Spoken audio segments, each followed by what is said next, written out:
Love Story by Eric Segal. Chapter 1. Stupid and Rich, Clever and Poor. What can you say about a 25-year-old girl who died? You can say that she was beautiful and intelligent. She loved Mozart and Bach and the Beatles. And me. Once, when she told me that, I asked her who came first. She answered, smiling, "Like in the ABC." I smiled too. But now I wonder, was she talking about my first name? If she was, I came last, behind Mozart. Or did she mean my last name? If she did, I came between Bach and the Beatles. But I still didn't come first. That worries me terribly now. You see, I always had to be number one. Family pride, you see. In the autumn of my last year at Harvard University, I studied a lot in the Radcliffe Library. The library was quiet. Nobody knew me there, and they had the books that I needed for my studies. The day before an examination, I went over to the library desk to ask for a book. 2 girls were working there. One was tall and sporty. The other was quiet and wore glasses. I chose her and asked for my book. She gave me an unfriendly look. "Don't you have a library at Harvard?" she asked. "Radcliffe let us use their library," I answered. "Yes, Preppy, they do. But is it fair? Harvard has 5 million books. We have a few thousand." Oh dear, I thought. A clever Radcliffe girl. I can usually make girls like her feel very small. But I needed that damn book, so I had to be polite. "Listen, I need that damn book." "Don't speak like that to a lady, Preppy." "Why are you so sure that I went to prep school?" She took off her glasses. "You look stupid and rich," she said. "You're wrong," I said. "I'm actually clever and poor." "Oh, no, Preppy," she said. "I'm clever and poor." She was looking straight at me. All right, she had pretty brown eyes. And, okay, perhaps I looked rich. But I don't let anyone call me stupid. "What makes you so clever?" I asked. "I'm not going to go for coffee with you," she said. "Listen, I'm not going to ask you." "That," she said, "is what makes you stupid." Let me explain why I took her for coffee.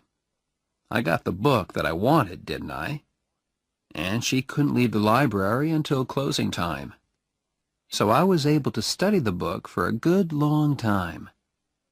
I got an A in my exam the next day.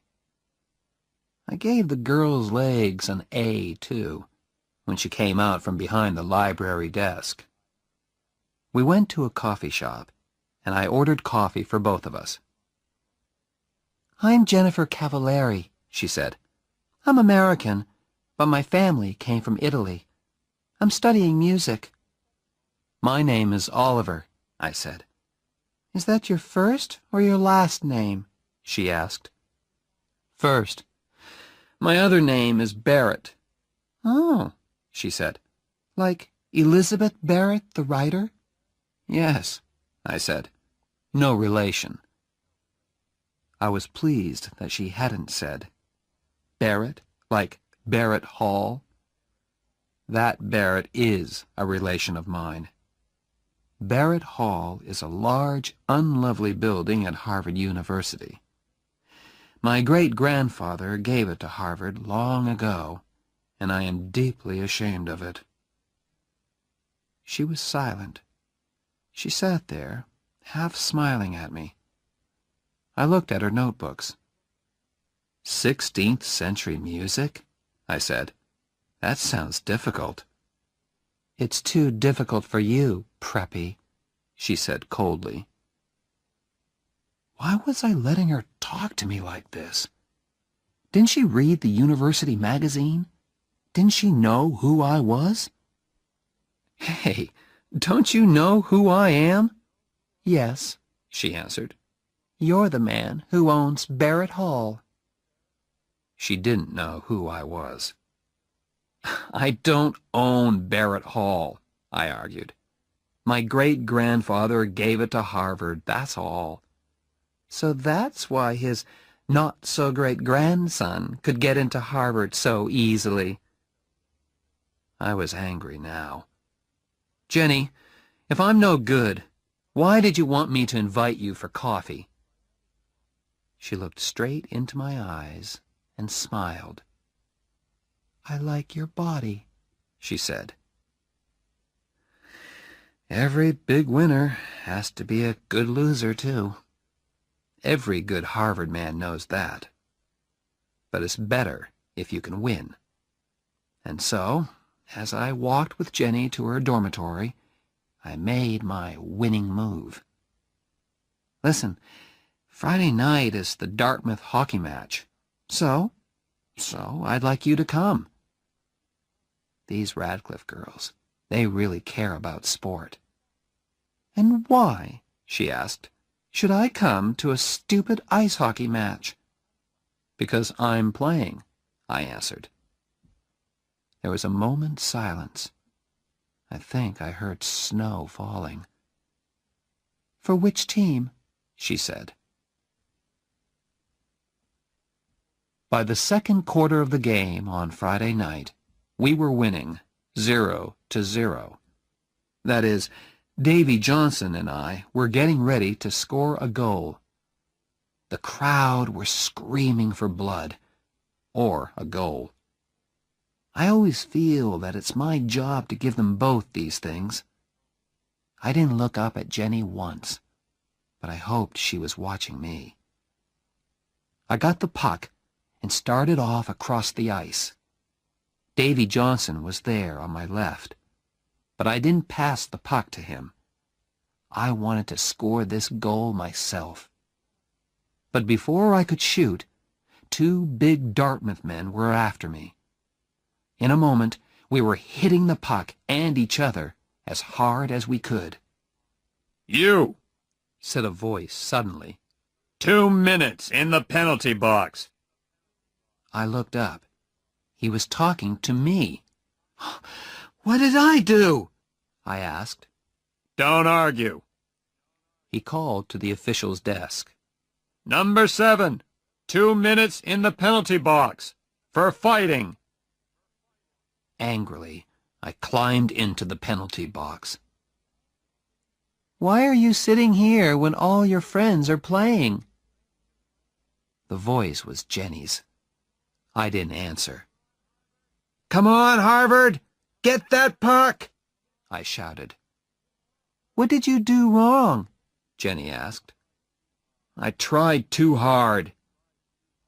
Out there on the ice, Harvard were playing with only 5 men. "Is that something to be ashamed of?" "Jenny, please, I'm thinking." "What about?" "About those 2 Dartmouth men. When I get back onto the ice, I'll break them into little pieces." "Do you always fight when you play hockey?" "I'll fight you, Jenny, if you don't keep quiet." "I'm leaving. Goodbye." I looked round, but she had gone.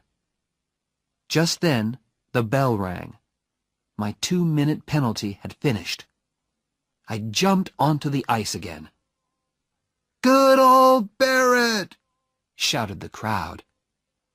Jenny will hear them shouting for me, I thought. But where was she? Had she left? As I went for the puck, I looked up into the crowd. Jenny was standing there. I took the puck and went towards the goal line. 2 Dartmouth players were coming straight at me. "Go, Oliver, go! Knock their heads off!" That was Jenny's voice above the crowd. It was crazily, beautifully violent. I pushed past one Dartmouth man. I knocked hard into the other. Then I passed the puck to Davy Johnson, and he banged it into the Dartmouth goal. The crowd went wild. In a moment, we were all shouting and kissing and banging each other on the back. The crowd were screaming with excitement. After that, we murdered Dartmouth. 7-0.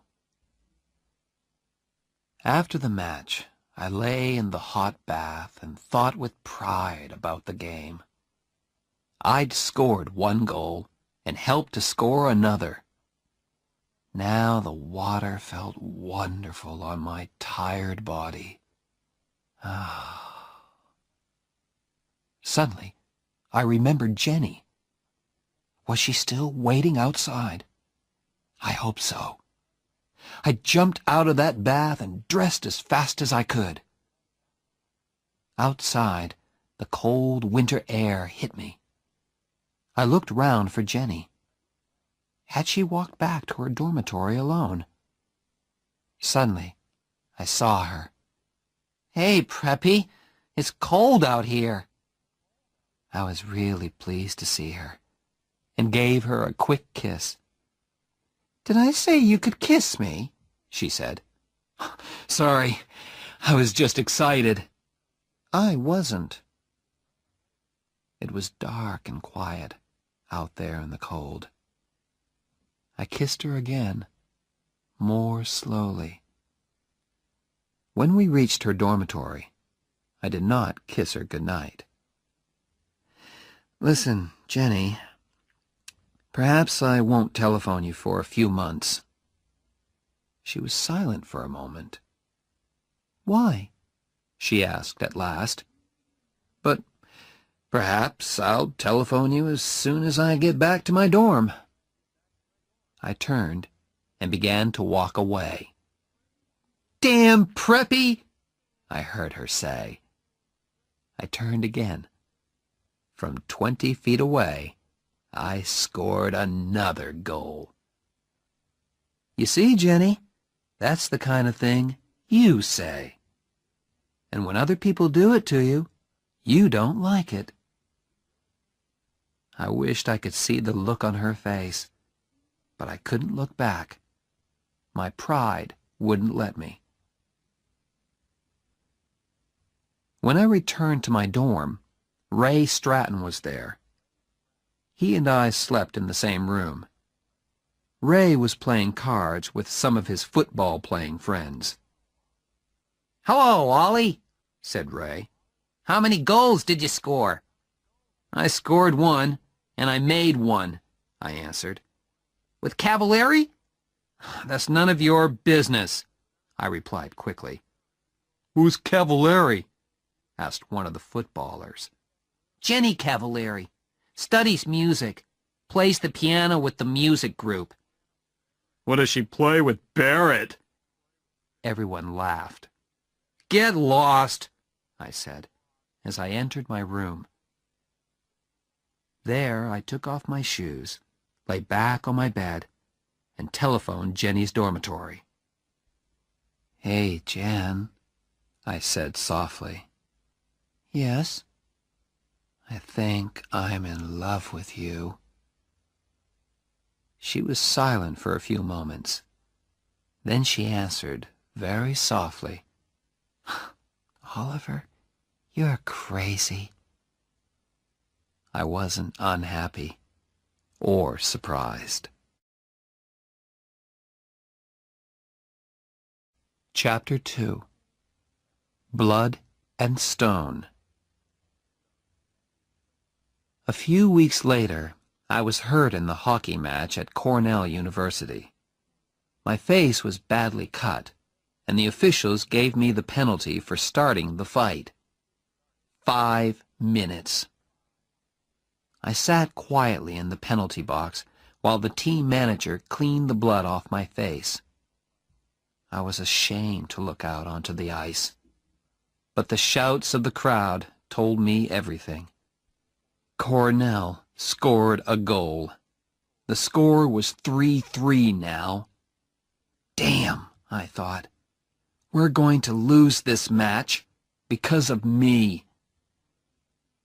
Across the ice, among the crowd, I saw him. My father. Old Stony Face. He was looking straight at me. If the meeting finishes in time, I'll come to Cornell and watch you play, he had told me on the phone. And there he was, Oliver Barrett III. What was he thinking about? Who could say? Why was he here? Family pride, perhaps. Look at me. I am a very busy, important man, but I have come all the way to Cornell just to watch my son play in a hockey match. We lost, 6-3. After the match, the doctor put 12 stitches in my face. When I got to the changing room, it was empty. They don't want to talk to me, I thought. I lost that match. I felt very ashamed as I walked out into the winter night. "Come and have dinner, son," said a voice. It was old Stony Face. At dinner, we had one of our non-conversations. We spoke to each other, but didn't actually say anything. These non-conversations always started with, "How have you been, son?" and ended with, "Is there anything I can do for you?" "How have you been, son?" my father began. "Fine, sir." "Does your face hurt?" "No, sir." It hurt terribly. Next, old Stony Face talked about playing the game. "All right, son. You lost the match." How clever of you to notice, father. "But, after all, in sport, the important thing is the playing, not the winning." Wonderful, I thought. Father was chosen for the Olympic Games, and now he says winning is not important. I just looked down at my plate and said, "Yes, sir," at the right times. Our non-conversation continued. After playing the game, he discussed my plans. "Tell me, Oliver, has the law school accepted you yet?" "Not yet, sir." "Would you like me to telephone them?" "No," I said at once. "I want to get a letter like other people, sir. Please?" "Yes, of course. Fine. After all, they're sure to accept you." Why? I thought. Because I'm clever and successful? Or because I'm the son of Oliver Barrett III? The meal was as uninteresting as the conversation. At last, my father spoke again. "There's always the Peace Corps," he said suddenly. "I think the Peace Corps is a fine thing, don't you?" "Oh, yes, sir," I said politely. I knew nothing about the Peace Corps. "What do your friends at Harvard think about the Peace Corps?" he asked. "Do they feel that the Peace Corps is important in our world today?" "Yes, sir," I said politely, just to please him. After dinner, I walked with him to his car. Is there anything I can do for you, son? He asked. No, thank you, sir. Good night, sir. Our non-conversation was finished. He drove away. Yes, of course there are planes, but Oliver Barrett III chose to drive. My father likes to drive. Fast. And at that time of night, in an Aston Martin DBS, you can go very fast indeed. I went to telephone Jenny. That was the only good part of the evening. I told her about the fight. She enjoyed that. Her musical friends never got into fights. "I hope you hit the man who hit you," she said. "Oh, yes." "Good. I'm sorry I couldn't be there to watch you. Perhaps you'll hit somebody in the Yale match." I smiled. Jenny really made me feel better. Back at Harvard the next day, I called at her dorm. Jenny was talking to someone on the telephone in the hall. "Yes, of course. Oh, yes, Phil. I love you, too. Love and kisses. Goodbye." Who was she talking to? I had only been away 48 hours, and she had found a new boyfriend. Jenny did not seem ashamed. She kissed me lightly on the unhurt side of my face. "Hey, you look terrible." 12 stitches, Jen. "Does the other man look worse than you?" "Much worse. I always make the other man look worse." We walked to my MG sports car. "Who's Phil?" I asked, as carelessly as I could. "My father." I could not believe that. "You call your father Phil?" "That's his name. What do you call your father?" "Sir." He must be really proud of you. You're a big hockey star, and you're always successful in your exams." "You don't know anything, Jenny. He was good at exams and sport, too.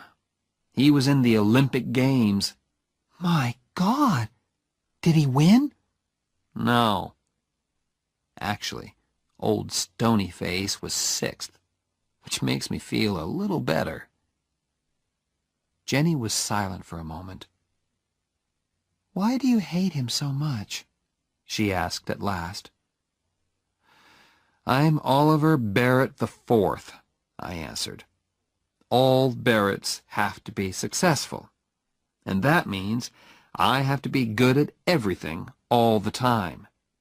I hate it." "Oh, I'm sure you do," laughed Jenny.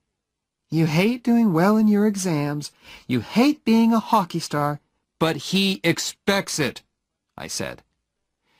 "If I'm successful, he isn't excited or surprised.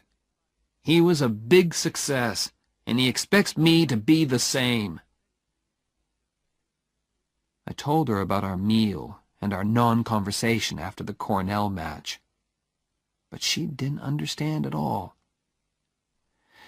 "You say your father is a busy man," she said. "But he found time to go all the way to Cornell to watch you play. How can you say these terrible things about him when he drove all that way just to watch your hockey match? He loves you, Oliver. Can't you understand?" "Forget it, Jenny," I said. She was silent for a moment. "I'm pleased you have problems with your father," she said at last. "That means you aren't perfect." "Oh, you mean you are perfect?" "Of course not, Preppy. That's why I go out with you." Jenny loved to have the last word. Chapter 3. We Belong Together. I had not yet made love to Jenny. In the 3 weeks we had been together, We had held hands. Sometimes we had kissed, but that was all. Usually I moved much faster. Ask the other girls that I'd been out with. But Jenny was special. I felt different about her, and I didn't know what to say to her. "You're going to fail your exams, Oliver." We were studying in my room one Sunday afternoon. "Oliver, you'll fail your exams if you don't do some work." "I am working." "No, you aren't. You're looking at my legs." "Only once every chapter." "That book has very short chapters." "Listen, you aren't as good-looking as all that." "I know, but you think I am, don't you?" "Damn it, Jenny. How can I study when all the time I want to make love to you?" She closed her book softly and put it down. She put her arms around me. "Oliver, will you please make love to me?" It all happened at once. It was all so unhurried, soft and gentle. And I was gentle too. Was this the real Oliver Barrett IV? "Hey, Oliver, did I ever tell you that I love you?" said Jenny finally. "No, Jen." I kissed her neck. "I love you very much, Oliver." I loved Ray Stratton, too. He's not very clever or a wonderful footballer, but he was a good friend to me. Where did he go to study when I was in our room with Jenny? Where did he sleep on those Saturdays when Jenny and I spent the night together? In the old days, I always told him all about my girlfriends, but I never told him about Jenny and me. "My God, Barrett, are you two sleeping together or not?" asked Ray. "Raymond, please don't ask." "You spend every minute of your free time with her. It isn't natural." "Ray, when two adults are in love—" "Love? At your age? Oh, my God, I worry about you. I really do." "Don't worry, Raymond, old friend. We'll have that flat in New York one day. Different girls every night. Don't you tell me not to worry, Barrett. That girl's got you, and I don't like it." That evening, I went to hear Jenny play the piano with the music group. "You were wonderful," I said afterwards.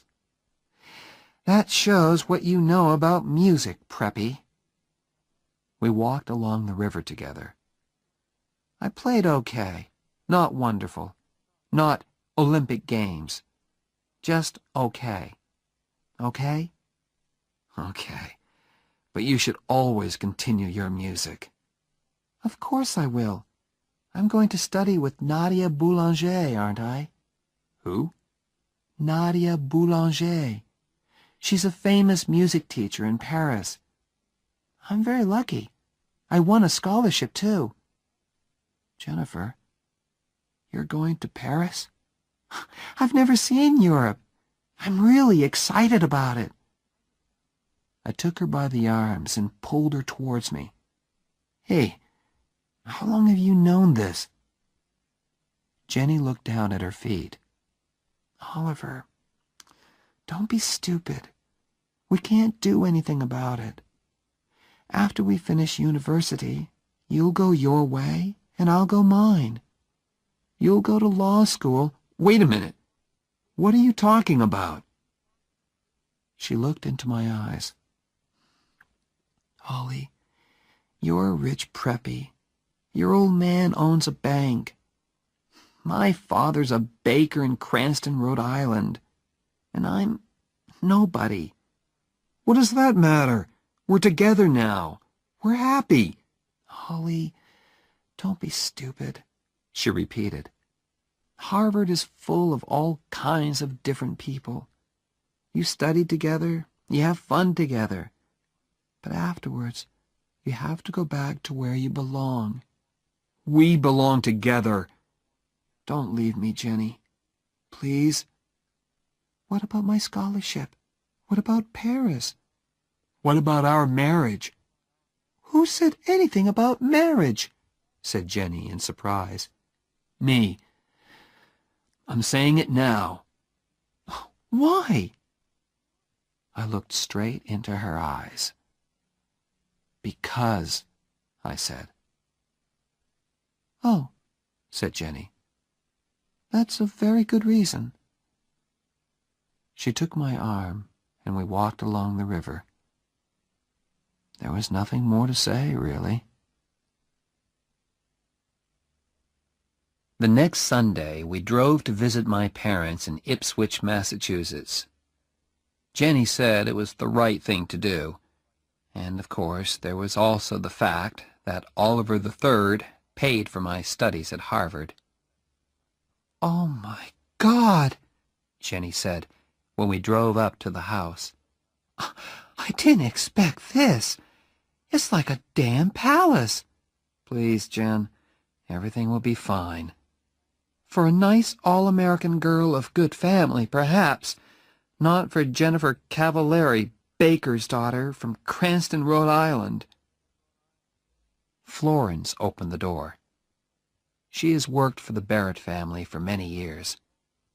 She told us that my parents were waiting in the library. We followed her past a long line of pictures of famous Barretts and a glass case full of silver and gold cups. "They look just like real silver and gold," said Jenny. "They don't give cups like those at the Cranston Sports Club." "They are real silver and gold," I answered. "Oh, my God! Are they yours?" "No, my father's." "Do you have silver and gold cups too, Oliver?" "Yes." "In a glass case, like these?" "No, up in my room, under the bed." She gave me one of her good Jenny looks. "We'll go and look at them later, shall we?" Before I could answer, we heard a voice. "Ah, hello there." It was old Stonyface. "Oh, hello, sir. This is Jennifer." "Hello there." He shook her hand before I could say her full name. There was a smile on his usually rock-like face. "Do come in and meet Mrs. Barrett, my wife, Allison. This is Jennifer." "Calavery," I said. For the first and only time, I got her damn name wrong. "Cavallari," said Jenny politely. Mother and Jenny shook hands. All through dinner, Mother kept the polite small talk going. "So, your people are from Cranston, Jennifer?" said my mother. Mostly. My mother came from Fall River." "Oh, the Barretts have factories at Fall River," said Oliver III. "Where they cheated their workers for centuries," said Oliver IV. "In the 19th century," said Oliver III. "What about the plans to put automatic machines in the factories?" said Oliver IV. "What about coffee?" my mother said quickly. We moved back into the library. We sat there with nothing to say to each other. So I started a new non-conversation. "Tell me, Jennifer," I said, "what do you think about the Peace Corps?" She looked at me in surprise. "Oh, have you told them, O.B.?" asked my mother.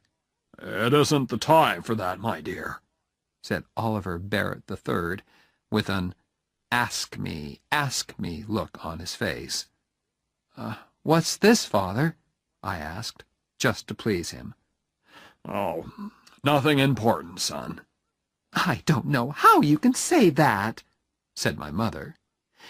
She turned to me. "Your father is going to be head of the Peace Corps." "Oh," I said. "Oh," said Jenny, in a different, happier kind of voice. "Well done, Mr. Barrett." She gave me a hard look.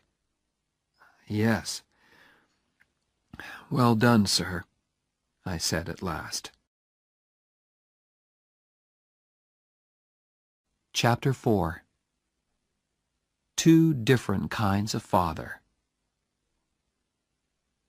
"Jenny, he isn't going to be president of the USA after all." We were driving back to Harvard. "You still weren't very nice to him about it, Oliver." "I said well done." "Huh! Oliver, why are you so unkind to your father? You hurt him all the time." "It's impossible to hurt Oliver Barrett III. "No, it isn't. If you marry Jennifer Cavallari... Oliver, I know you love me, but in a strange way you want me because I'm not a suitable woman for a Barrett to marry. You are rebelling against your father." My father said the same thing a few days later when we had lunch together at the Harvard Club in Boston. "Son, you're in too much of a hurry. The young lady herself is fine. The problem is you. You are rebelling, and you know it." "Father, what worries you most about her? That she's Italian, or that she's poor?" "What do you like most about her?" "I'm leaving." "Stay and talk like a man." I stayed. Old Stonyface liked that. He's won again, I thought angrily. "Wait a while, son," Oliver Barrett III continued. "That's all I ask. Finish law school." "Why do I have to wait?" I was rebelling now. "Oliver, you are still under 21. In the eyes of the law, you are not yet an adult. Stop talking like a lawyer, damn it!" If you marry her now, you will get nothing from me." "Father, you've got nothing that I want." I walked out of his club and out of his life. After that, I was not looking forward to meeting Jenny's father. She was his only child, and her mother was dead. She meant a lot to him. I could see a lot of problems there. And I was penniless. How is Mr. Cavallari going to feel, I thought, when he hears that young Barrett can't support his daughter? Worse, she will have to work as a teacher to support him while he is at law school. As we drove down to Cranston on that Sunday in May, I worried a lot about Mr. Cavallari's feelings. "Tell me again, Jen." "Okay." I telephoned him and he said okay. "But what does he mean by okay?" "Are you trying to tell me that Harvard Law School has accepted a man who doesn't know the meaning of okay?" "It isn't a word that lawyers use much, Jen. Just tell me again, please." "He knows you're poor and he doesn't mind. Stop worrying, Oliver." Jenny lived on Hamilton Street. It was a long line of wooden houses with children playing in front of them and whole families sitting on their front steps. I felt like a stranger in a strange land as I parked the MG outside 189A Hamilton Street. Mr. Cavallari's handshake was warm and strong. "How do you do, sir?" I said. "I'm Phil," he said. "Phil, sir." It was a frightening moment. Then Mr. Cavallari turned to his daughter. Suddenly they were in each other's arms, laughing and crying and kissing. I felt like a stranger. For some time, I did not have to speak much. "Don't speak with your mouth full," my family had told me when I was a child. Phil and his daughter kept my mouth full all afternoon.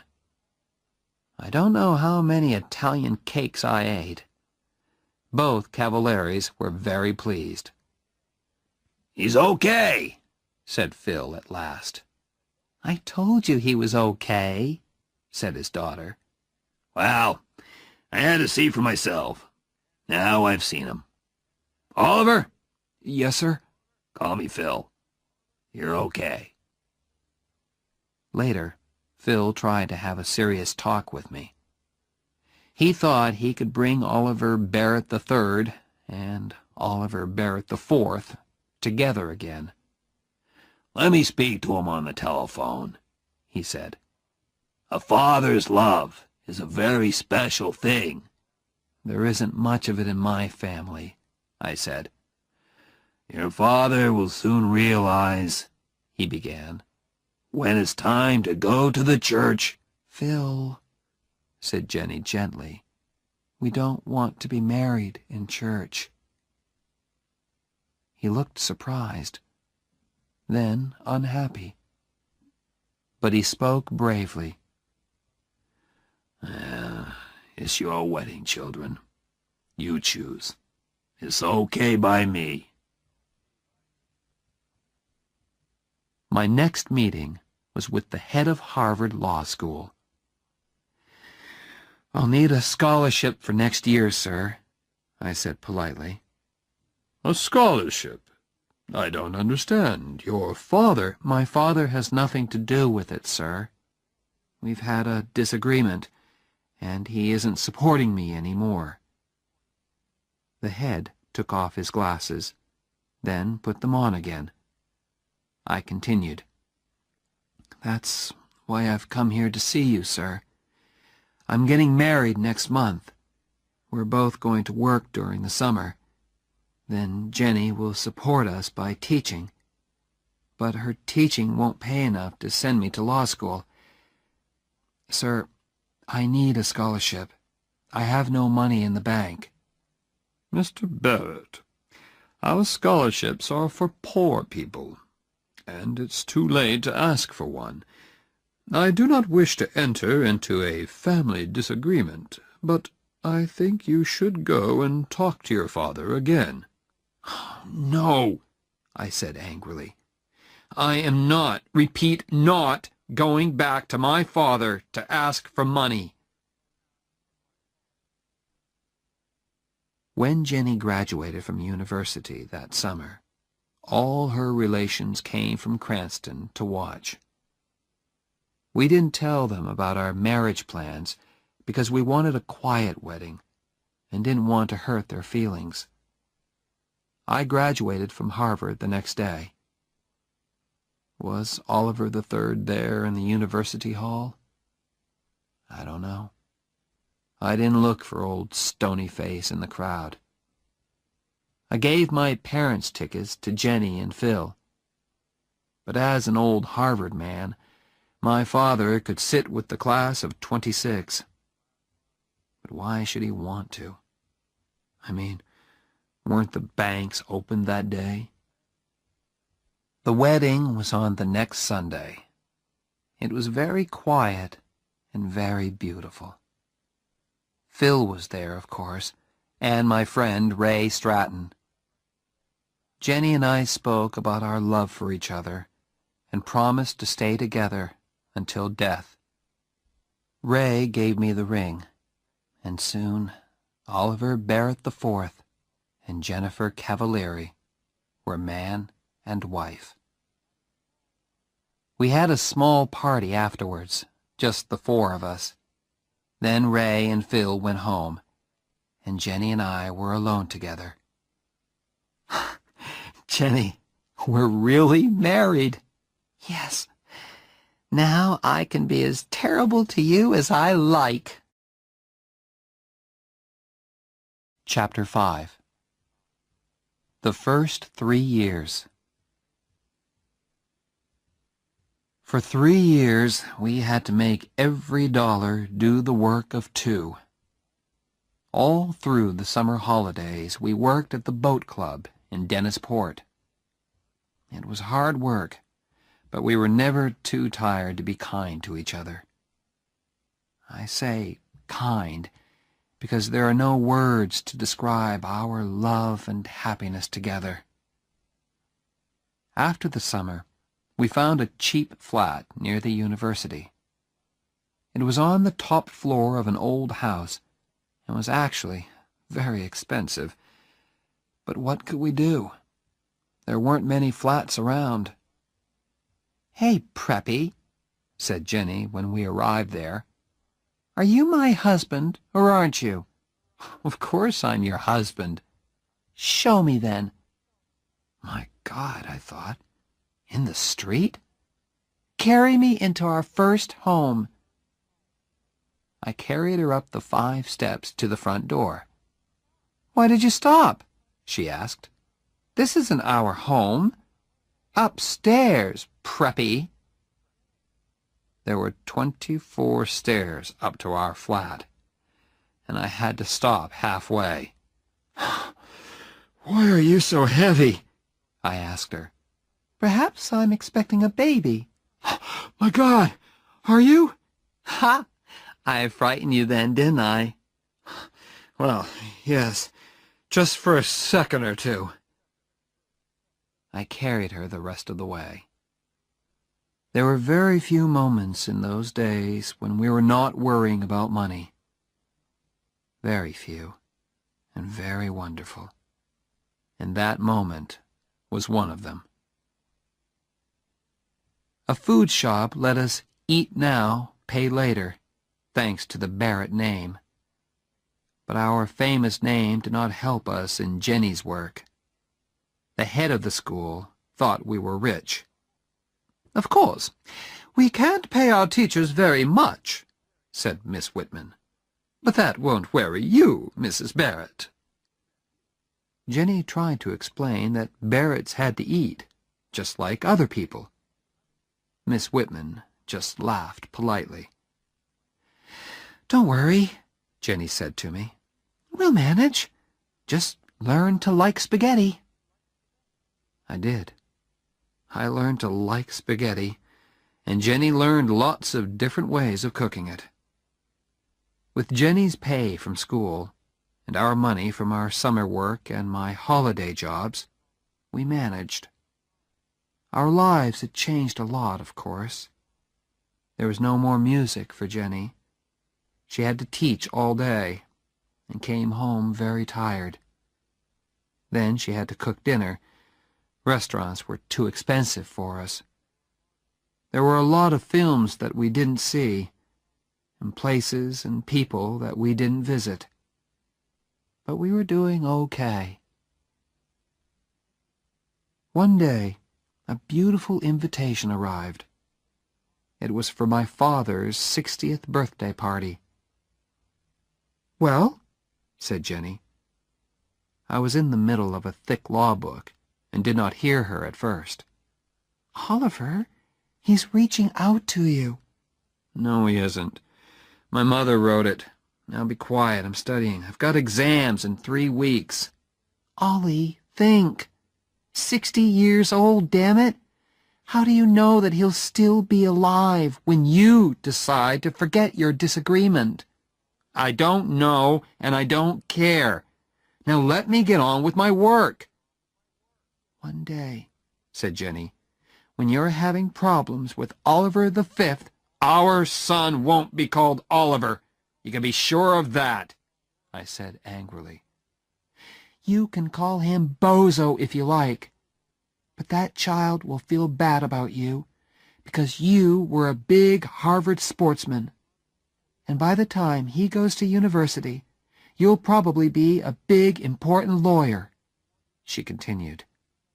"Oliver, your father loves you in the same way as you will love Bozo. But you Barretts are so full of pride. You'll go through life thinking that you hate each other. Now, what about that invitation? Write them a nice letter of refusal." "Oliver, I can't hurt your father like that." "What's their telephone number?" I told her, and was at once deep in my law book again. I tried not to listen to her talking on the telephone, but she was in the same room after all. Suddenly I thought, how long does it take to say no? "Ollie!" Jenny had her hand over the telephone mouthpiece. "Ollie, do we have to say no?" "Yes, we do. And hurry up, damn it!" "I'm terribly sorry," she said into the telephone. She covered the mouthpiece again and turned to me. "He's very unhappy, Oliver. Can you just sit there and let your father bleed?" "Stones don't bleed, Jen. This isn't one of your warm, loving Italian fathers." "Oliver, can't you just speak to him?" "Speak to him? Are you crazy?" She held the telephone towards me. She was trying not to cry. "I will never speak to him. Ever," I said. Now she was crying, very quietly. Then she asked me once more, "For me, Oliver? I've never asked you for anything. Please." I couldn't do it. Didn't Jenny understand? It was just impossible. Unhappily, I shook my head. Then Jenny spoke to me, quietly and very angrily. "You have no heart," she said. She spoke into the telephone again. "Mr. Barrett, Oliver wants you to know—" She was crying, so it wasn't easy for her. "Oliver loves you very much," she said, and put the telephone down quickly. I don't know why I did it. Perhaps I went crazy for a moment. Violently, I took the telephone and threw it across the room. "Damn you, Jenny! Why don't you get out of my life?" I stood still for a second. My God, I thought, what's happening to me? I turned to look at Jenny, but she had gone. I looked round the flat for her. Her coat was still there, but she had disappeared. I ran out of the house and searched everywhere for her. The law school library, Radcliffe, the music school. Was she in one of the music rooms? I heard somebody playing the piano, loudly and very badly. Was it Jenny? I pushed the door open. A big Radcliffe girl was at the piano. "What's the matter?" she asked. Nothing," I answered, and closed the door again. Where had she gone? I felt terrible. I searched the university, the streets, and the cafes. Nothing. Had she taken a bus to Cranston, perhaps? At midnight, I found a telephone box and called Phil. "Hello?" he said sleepily. "What's the matter? Is Jenny ill?" My God, I thought. She isn't there. She's fine, Phil. I just called to say hello." "You should call more often, damn it," he said. "Is Cranston so far away that you can't come down on a Sunday afternoon?" "We'll come. Some Sunday, Phil. I promise." "Don't give me that. Some Sunday indeed. This Sunday, Oliver." "Yes, sir. This Sunday." "And next time you telephone, I'll pay, damn it. Okay?" He put down the telephone. I stood there and wondered what to do. At last, I went back to the flat. Jenny was sitting on the top step. I was too tired to cry, too glad to speak. "I forgot my key," said Jenny. I stood there on the bottom step. I was afraid to ask how long she had been there. I only knew that I had hurt her terribly. Jenny, I'm sorry. Stop, she said. Then she added, love means you never have to say you're sorry. We walked up to our flat. As we undressed, she looked lovingly at me. I meant what I said, Oliver. And that was all. Chapter 6. Money can't buy everything. When the letter came from the law school, it changed our lives. I came third in the final examinations, and suddenly everyone wanted to offer me jobs. It was a wonderful time. Think of it, an all-American boy with a famous name, third in his examinations, and a Harvard hockey player, too. Crowds of people were fighting to get my name and number on their company writing paper. At last, I accepted a job with Jonas and Marsh in New York. I was the highest-paid graduate of my year, too. After 3 years of spaghetti and looking twice at every dollar, it felt wonderful. We moved to a beautiful flat in New York. Jonas and Marsh's office was an easy 10-minute walk away. And there were lots of fashionable shops nearby, too.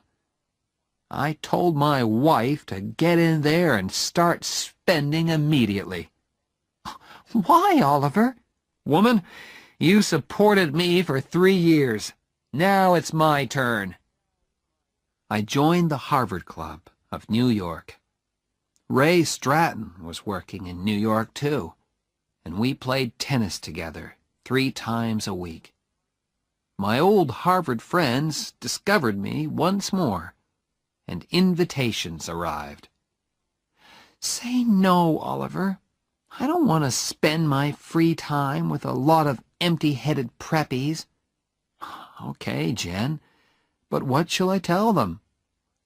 Tell them I'm expecting a baby. Are you? She smiled. No, but if we stay at home tonight, perhaps I will. We already had a name for our child. You know, I said one evening, I really like the name Bozo. You honestly want to call our child Bozo? Yes, it's the name of a big sports star. He'll be wonderfully big and strong, I continued.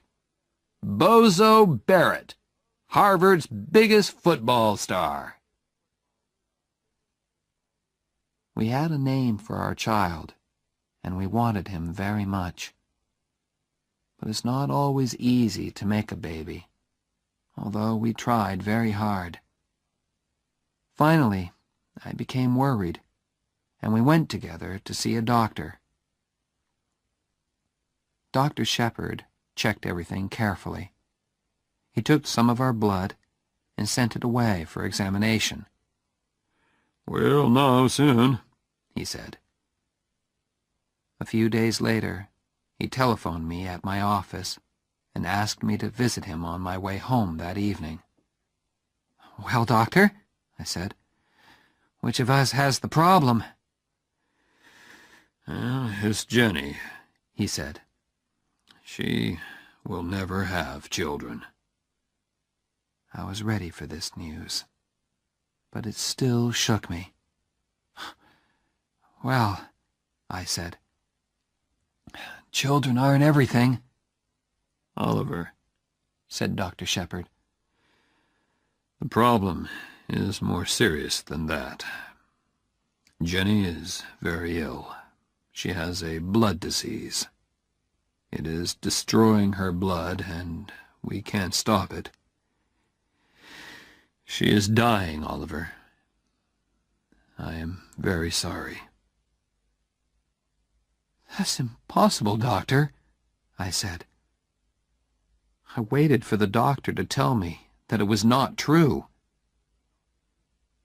Kindly and patiently he explained again, and at last I understood the terrible words. Have you spoken to Jenny, Doctor? What did you tell her? I told her that you were both all right. For the moment, it's better that way. I wanted to shout and scream at the unfairness of it all. Jenny was 24, and she was dying.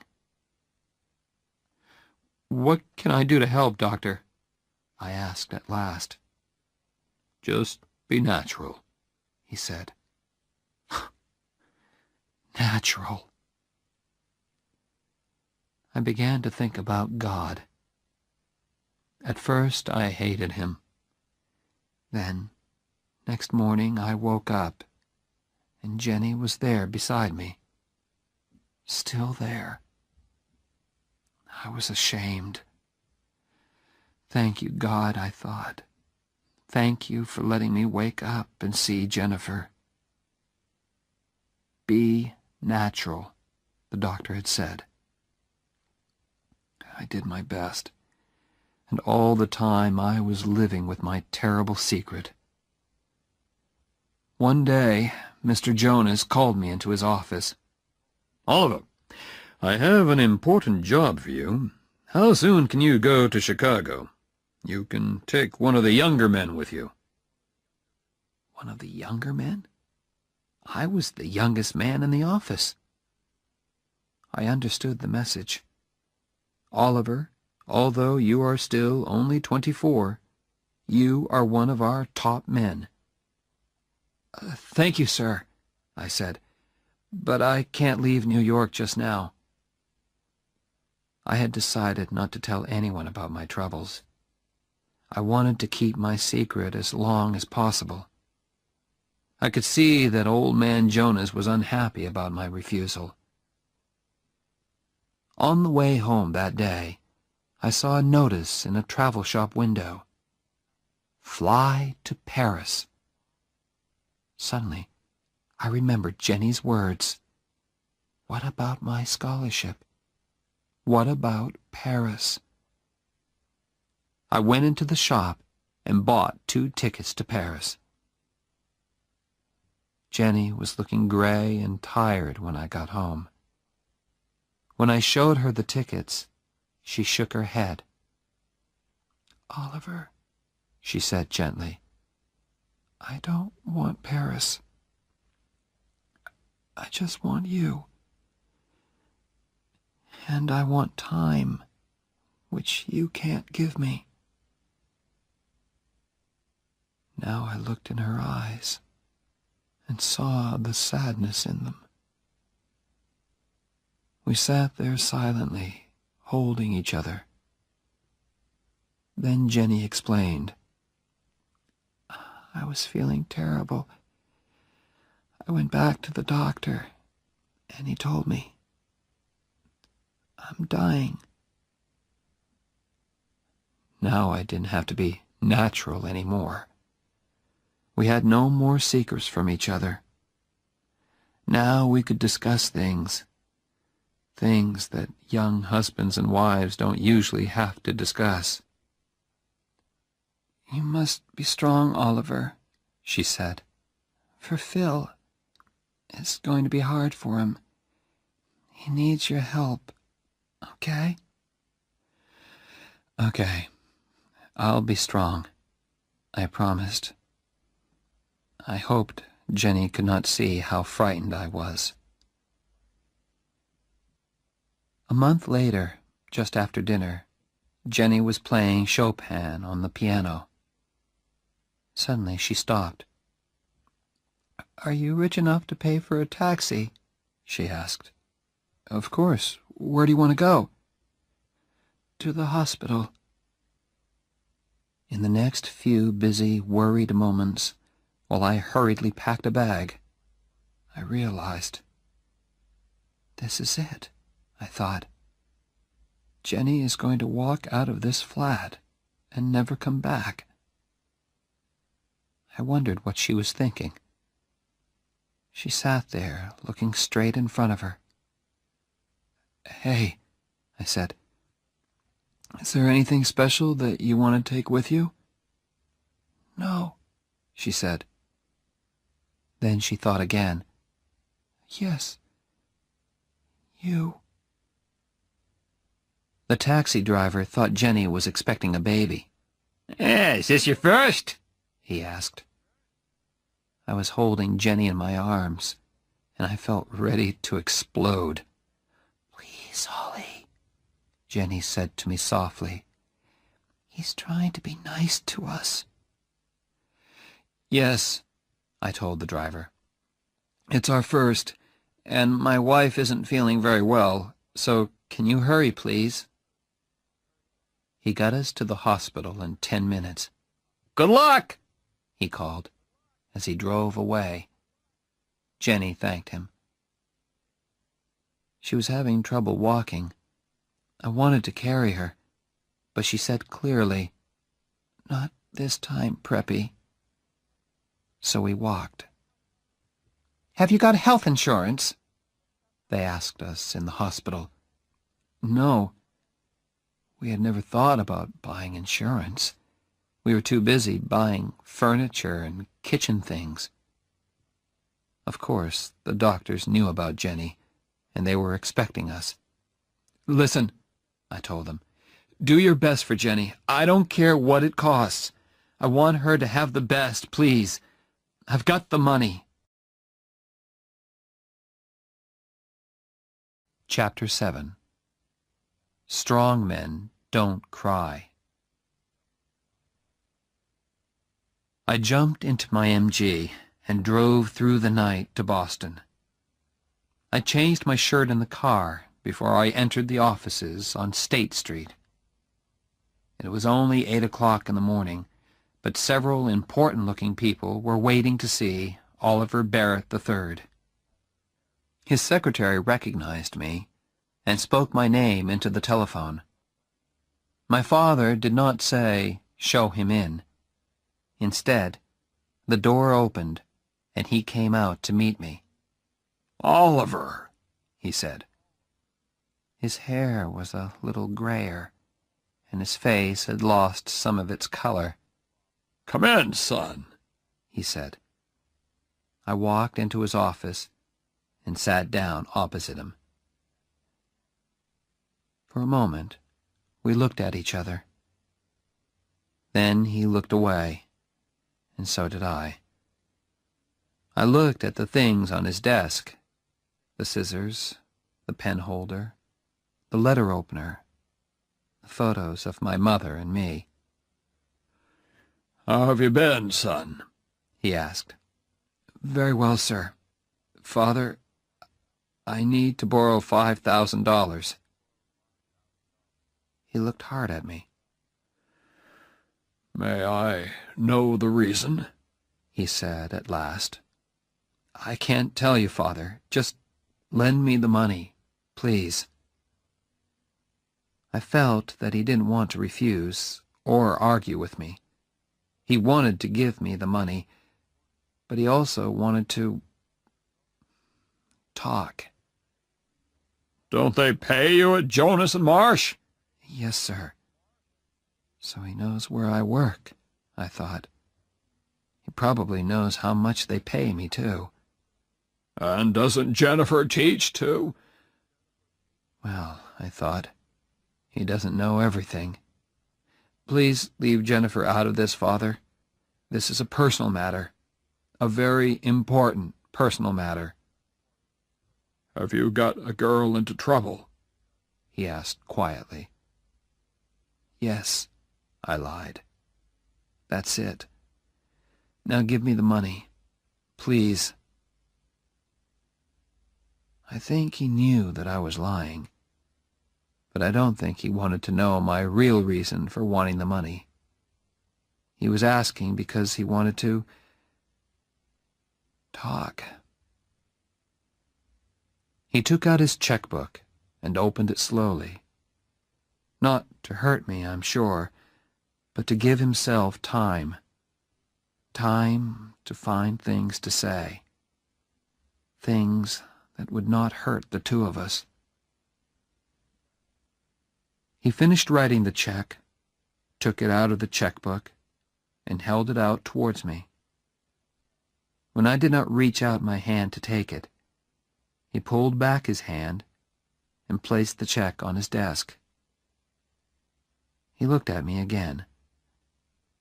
"Here it is, son," the look on his face seemed to say. But still he did not speak.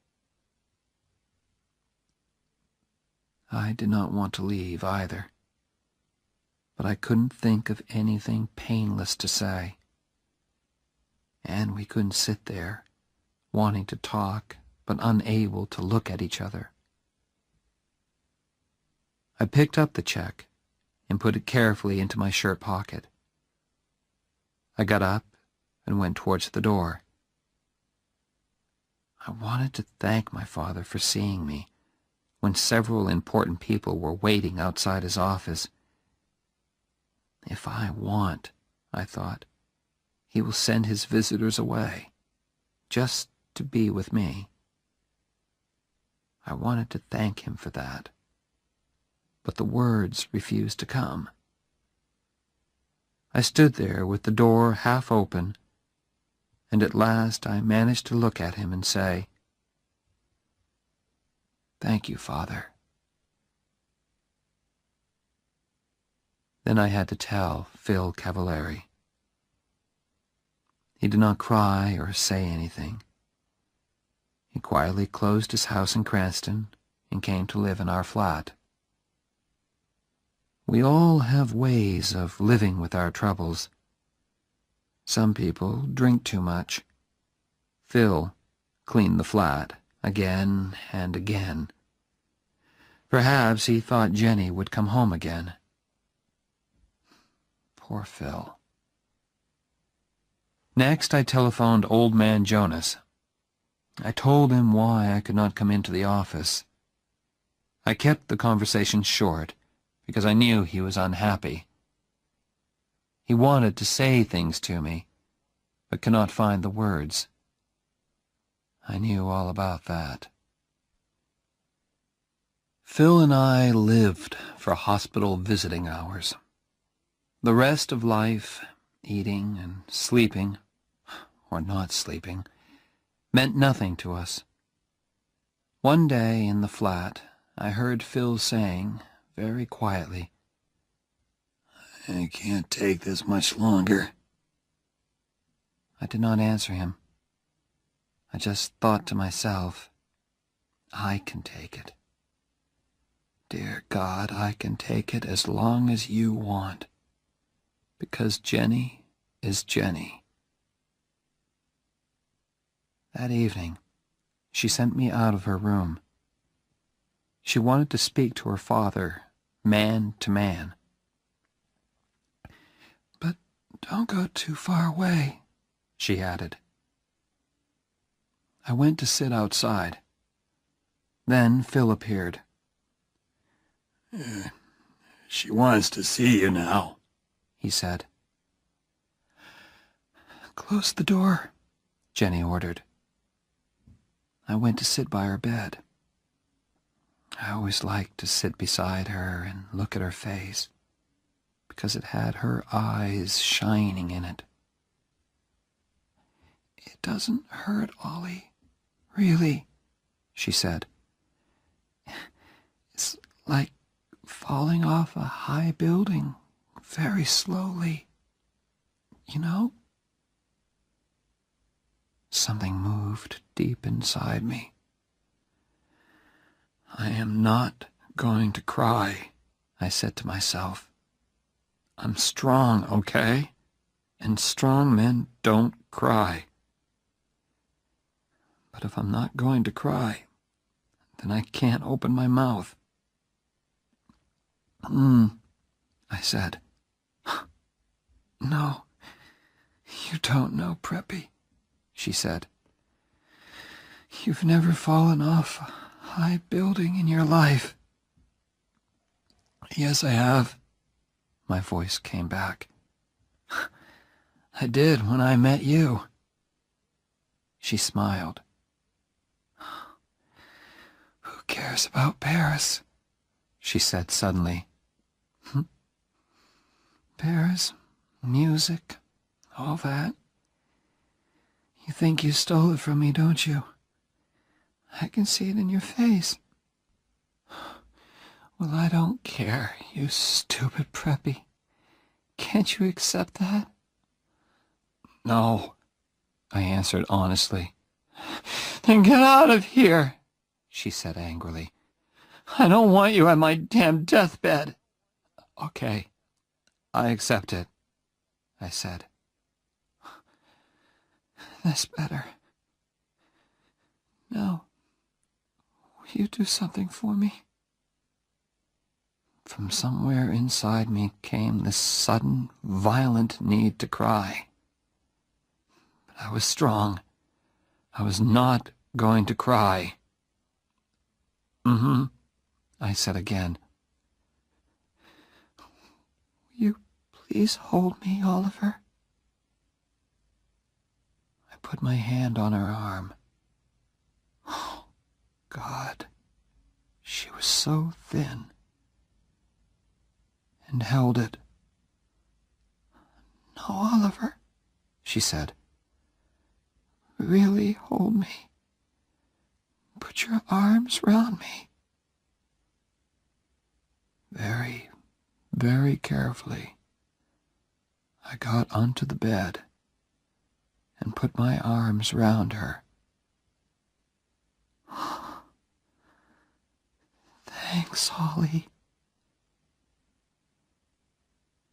Those were her last words. Phil Cavallari was waiting outside. Phil, I said softly. He looked up, and I think he already knew. I walked over and put my hand on his arm. I won't cry, he said quietly. I'm gonna be strong for you. I promise, Jenny. He touched my hand very gently. But I had to be alone, to feel the night air, to take a walk, perhaps. Downstairs, the entrance hall of the hospital was very calm and quiet.